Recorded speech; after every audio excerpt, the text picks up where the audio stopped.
Created 20 years ago in the wake of the 9/11 terrorist attacks, the Department of Homeland Security tackles an assortment of threats to the nation. Ellen Gilmer, a senior reporter at Bloomberg Government, asked this question of the current and former DHS leaders. Are we safer now? Ellen, welcome to the program. Thanks for having me. So you talked to Secretaries Chertoff, Napolitano, Johnson, Wolf, and Mayorkas. Was there a common theme as to what they said to you? The big question we had was this broad, are we safer after 9/11? And the response we kept getting was, yes, in some ways, no in other ways. You know, yes, we are safer from a broad mass-scale terrorist attack, the type of which we saw on 9/11. Aviation security is much safer. Intelligence sharing, cooperation among agencies is much better. However, we have all of these new threats, and these new threats are constantly cropping up. We've got domestic extremists, cybersecurity. It's just a constantly changing dynamic environment. What I thought was interesting was they weren't even, they didn't even agree on what the biggest threat to the country was. You know, you had Jay Johnson, who was during the Obama administration saying it's white nationalism. And then Wolf, who was during the Trump administration saying that's absurd, it's the people coming across the border. There is some disagreement on that, and we've heard from Jay Johnson, like you said, he is worried about white supremacy, which is fueling domestic extremism in the U.S.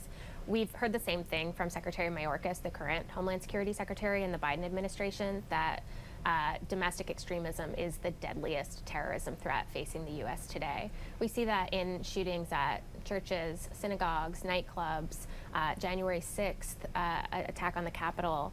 And so that's a big priority for the Biden administration. But you're right, there is an agreement on whether that is the primary threat, especially because it is constantly changing. You know, Secretary Chertoff mentioned Afghanistan, and he said that now that terror groups have access to territory, they can train, they can test weapons, they can have labs for biological and chemical weapons. Is DHS prepared for that threat? It's really watching that threat carefully. And Secretary Mayorkas says, you know, they are prepared. The department was created in the wake of 9/11, specifically oriented around that kind of threat. So they do have all that infrastructure for a foreign terrorist group threat. And what former Secretary Chertoff and others have said is we don't really know quite what to expect from Afghanistan at this point, and with how the Taliban governs and what groups might be able to gain a footing there, whether it's Al-Qaeda or ISIS-K or something we haven't heard of yet.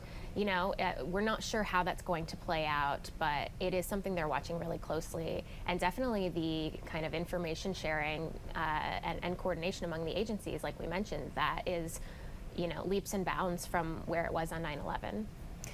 You know, Secretary Napolitano said this about DHS. She said, quote, "They need to avoid the temptation to be just the Department of the Southwest border." Is immigration and the flow coming across the border really taking up a lot of bandwidth for DHS? Definitely. It takes up tons of bandwidth. That you can see it just in the way we cover the agency. It really dominates the headlines because there's just constant action on that front. So border security and immigration issues, they're always going to be big issues for DHS, but I don't think the leaders of DHS may be expected to become the face of federal immigration policy over the past couple of administrations. So it really has become almost an all-consuming area. And I think what Secretary Napolitano was saying is that, you know, that it is really important. We've got to spend our resources and put our focus there, but not at the expense of our counterterrorism work, our other work that DHS does on pandemic response, climate change resilience, all manner of other issues they have on their plate.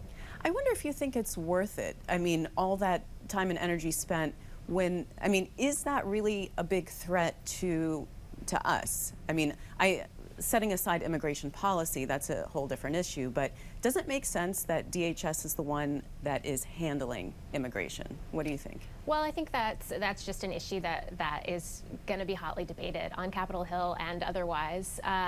So I couldn't say for sure, but certainly there are threats that the U.S. has to worry about coming from people who cross our borders, whether it's by land or by air.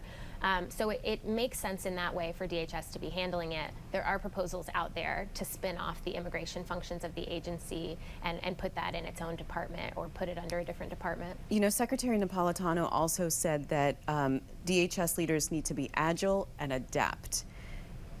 How well have they done that over the past 20 years? Ooh, that's hard to say. It is, you really can't be overstated how important it is for them to be able to do that because of the way the threats change. Like we talked about, one day the biggest threat might be Al-Qaeda, the next day it's cybersecurity or a deadly pandemic.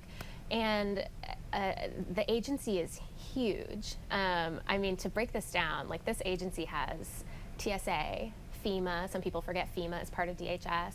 You know, you have counterterrorism functions, you have immigration agencies. The Coast Guard. The Coast Guard, the Secret Service. So it's this sprawling agency, and it's hard to turn its work and to turn its focus to the next emerging threat. And I think that's something they focus really hard on, but just structurally, when you have a department that's that big and all of those different sub-agencies with all these different personalities, it's a challenge. There's now cyber attacks, there's disinformation, there could be the breakdown of law and order as a result of a climate catastrophe. Is DHS ready for that? Do they have the resources to handle those kinds of threats? I think on the cybersecurity front in particular, there is always room for more. DHS will say there is always room for more, and Congress has been pretty enthusiastic about funding that work. A couple of years ago, they created within DHS an agency called CISA, Cybersecurity Infrastructure Security, that's focused on that issue. And members of Congress are increasingly, trying to boost CISA's budget and make sure we have enough for that. So on that front, I think you are seeing the department ask for what it needs, and generally Congress is providing the department with what it needs on cybersecurity.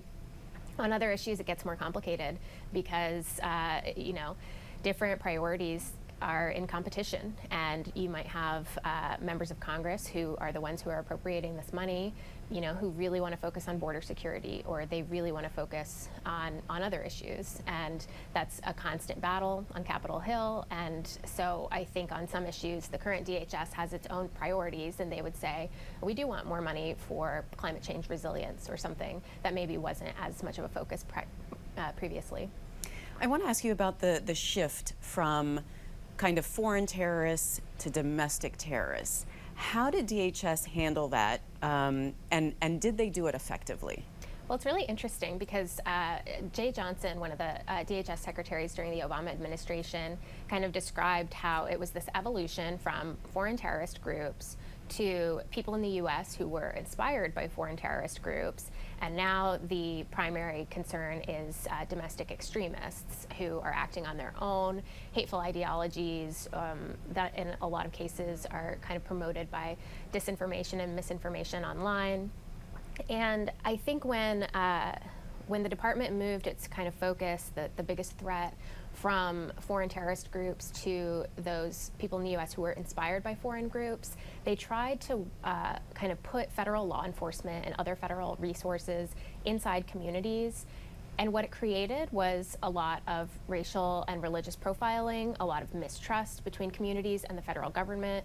So what the Biden administration has said is that instead of doing that same approach for domestic extremism, they're going to try to empower and resource local communities to do that themselves, to kind of identify and raise a red flag for anybody in their midst who might be moved to violent action. And I think it's a little too soon to tell how that's going to work out. The FBI and DHS released this big plan to combat domestic extremism just a few months ago, so we're kind of in the early stages of seeing how that goes. Secretary Johnson said this. He said, if I were king, and I'm not, I would decree a consolidation of all of the federal law enforcement agencies into one department of public safety, modeled after the way they do things in other countries. That's an interesting thought. What do you think of that? It is interesting, and some outside advocates have pushed for that as well, because a lot of people don't know this, but DHS has more federal law enforcement officers than any other agency, more than the Justice Department. Because you think about it, you have like ICE officers are within DHS, among many other enforcement officials. So you see people pushing to move that federal law enforcement out because they think it just, for one thing, DHS is huge, it's kind of unwieldy, so it makes sense to just, to some people, to spin that off. But for another thing, you know, law enforcement functions need a lot of oversight, and that can be hard to do when you're working with such a huge department. You know, there have been calls to abolish the department. Is that getting any real traction? Not during the Biden administration, and similarly, calls to abolish ICE are not something the Biden administration is entertaining. Certainly, you see that from the advocacy community on the left, on some of the left, but that's not getting any traction right now. I don't hear that from members of Congress for the most part. You sometimes hear abolish ICE, but most people agree that the department as a whole needs to stay intact.